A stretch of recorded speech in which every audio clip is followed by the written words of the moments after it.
time, I was going back home from school, and it was a really, really beautiful day. Birds were tweeting, the sun was shining, and there was this soft and gentle breeze which embraced you and calmed you down. It was so hot that I even had to take off my jacket. Most of you would probably be super happy about such a beautiful day.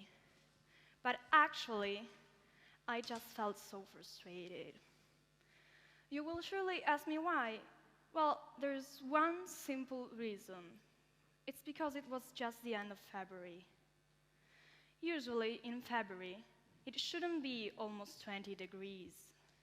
Usually, in February, it should be a lot cooler than the way it was that day. The reality is that while we're enjoying our lives due to those beautiful sunny days, which we obviously prefer to rainy ones, the world is changing and it is in danger. Those beautiful sunny days, in fact, are nothing to be happy about. They are just the effects of global warming on the climate. Some of you may say, "Oh, where is the problem? Days are just getting a little hotter. It could be an advantage for us." Well, if you really think so, just let me show you something. Here is the ice extension of the Arctic in 1984. As you can see, the ice is colored in different shades, and the lighter one is the so-called perennial ice, which should resist to the hot season and should never melt. Unfortunately, what we will see now is completely different from what I've just said. In the 80s, in fact, we can see an initial general movement of the ice pushed by the flow. Then in the 90s, we can observe the beginning of a massive ice loss. The Arctic is one of the most visible signs of a changing planet, warming twice as fast as everywhere else in the world. From 2000 on, in fact, it is clearly evident that as time passes, year by year, summer by summer, the perennial ice, due to higher and higher temperatures, becomes thicker, thicker and thicker, and it starts melting together with the normal ice. And in a just 30-year time frame, it has lost more than half of its extension. And by 2016, this is what remains of the perennial Arctic ice. Last year, in particular, 2016, was considered by scientists as the warmest year on record. As a matter of fact, here is the ice extension of the Arctic at the beginning of August. And here is its extension at the beginning of September. It has lost a quarter of its extension in less than 1 month. Okay then, now that you have realized that climate change exists and it has a huge and dramatic impact on the Earth, what are you going to do about it? Because that's the point.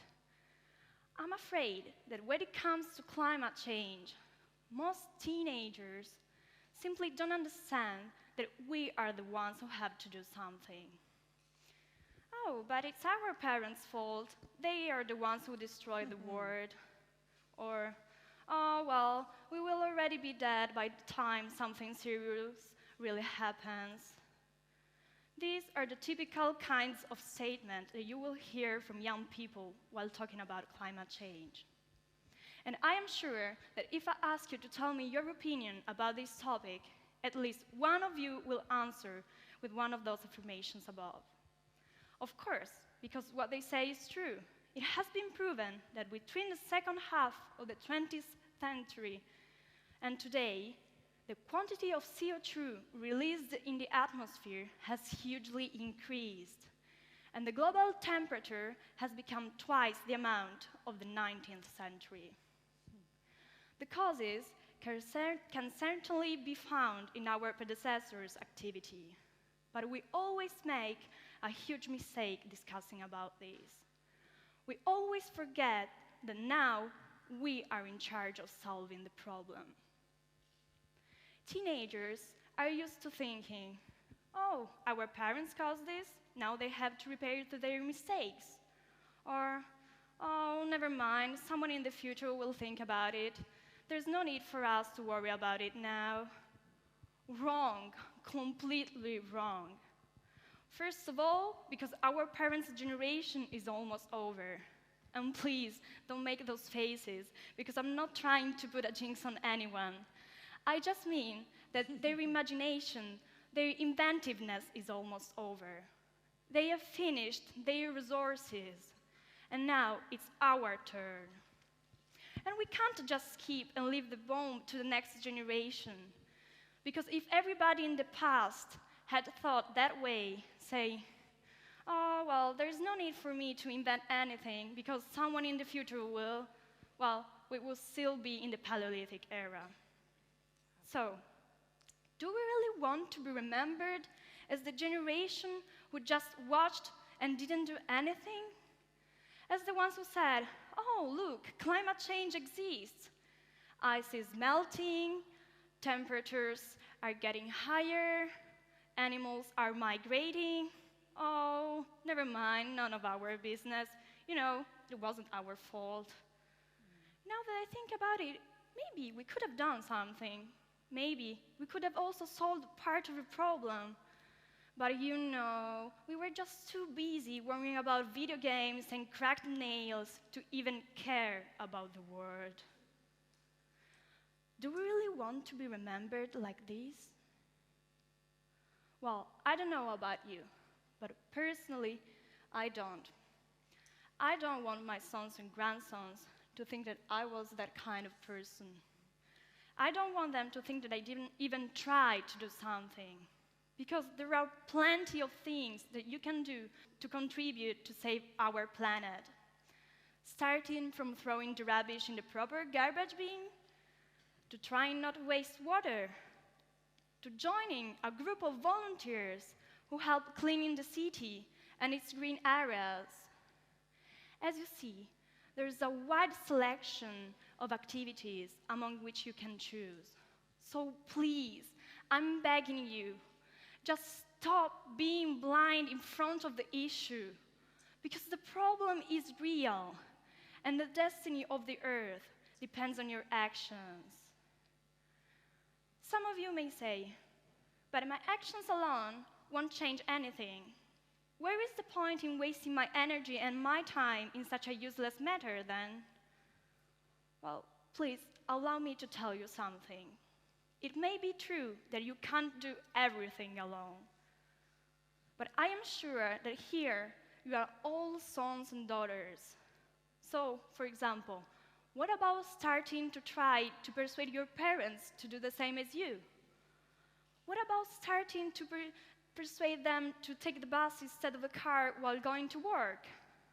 What about trying to persuade your friends or even your neighbors? What about trying to persuade all the people you know? Because these are small actions which can make a huge difference if done by everybody.